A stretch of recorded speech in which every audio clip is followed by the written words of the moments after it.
Sobat 100, masih bersama saya Kristi Ningsih dalam program 100 Institut. Kali ini kita akan membahas bab ikatan kimia. Dengan soalnya kita lihat, perhatikan struktur senyawa berikut. Yang A, H3C, CH2, CH2, CH3.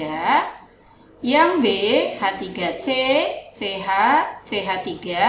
Kemudian di CH ada CH3.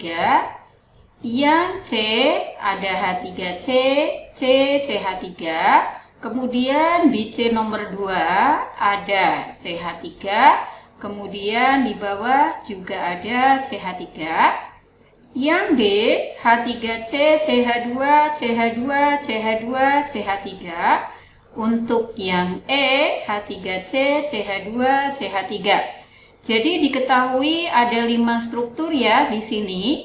Dengan pertanyaannya, senyawa hidrokarbon dengan titik didih tertinggi adalah senyawa titik-titik. Jadi dari 5 rumus struktur ini ditanyakan mana yang mempunyai titik didih tertinggi.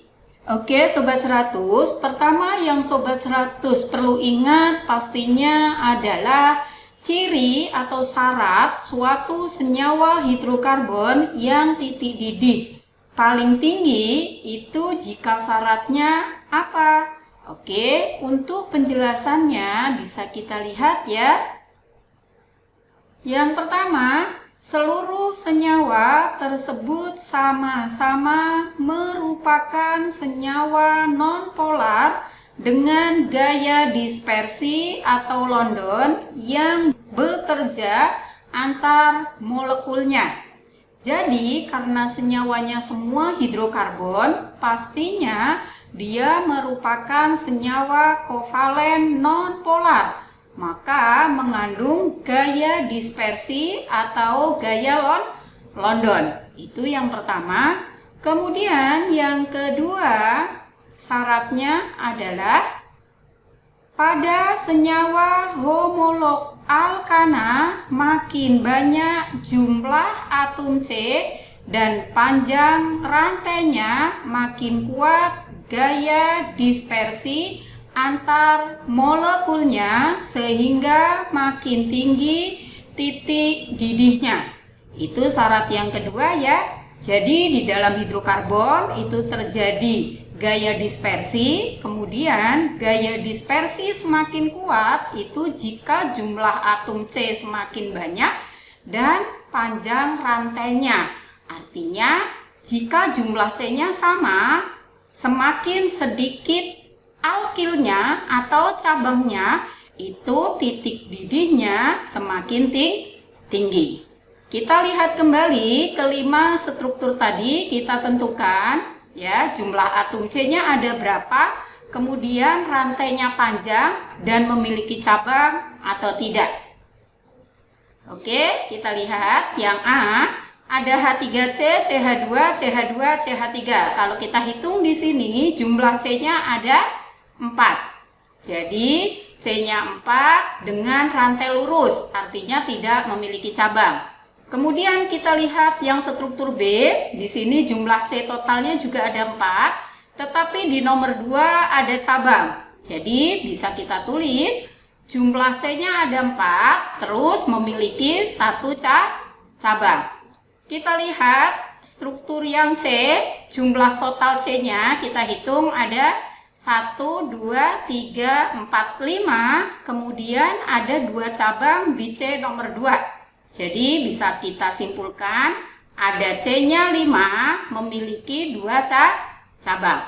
Kemudian kita lihat yang struktur D, kita hitung jumlah C-nya 1, 2, 3, 4, 5. Kemudian tidak ada cabang ya, jadi bisa kita tulis jumlah C5 rantai lurus, artinya tidak memiliki cabang. Kemudian lihat yang struktur E, H3C, CH2, CH3, kalau kita hitung jumlah C-nya ada 3, tidak memiliki cabang. Berarti bisa kita tulis jumlah C ada 3, rantai lurus. Dari sini kita bisa simpulkan mana yang memiliki titik didih paling tinggi. Tadi cirinya titik didih paling tinggi itu jika jumlah C-nya banyak. Kalau kita lihat di sini, jumlah C yang paling banyak itu adalah C5. Jadi C5 untuk struktur C dan D ini jumlah C-nya yang paling banyak. Kemudian jika jumlah C-nya sama, yang rantai lurus artinya yang tidak memiliki cabang, itu pasti gaya dispersinya paling kuat, maka menyebabkan titik didihnya paling tinggi. Jadi yang titik didihnya paling tinggi di antara struktur A sampai E pastinya adalah yang D, karena jumlah C-nya banyak dan rantainya lurus, artinya tidak memiliki cabang. Jadi bisa kita simpulkan ya, karena senyawa D memiliki jumlah atom C lebih banyak dan rantai yang lebih panjang dibanding struktur yang lain, maka titik didih senyawa D lebih besar. Jadi di antara struktur A sampai E, yang memiliki titik didih lebih besar adalah struktur D. Jika Sobat 100 sudah paham dengan video penjelasan ini, Sobat 100 bisa lanjut melihat atau mempelajari video penjelasan yang berikutnya. Selamat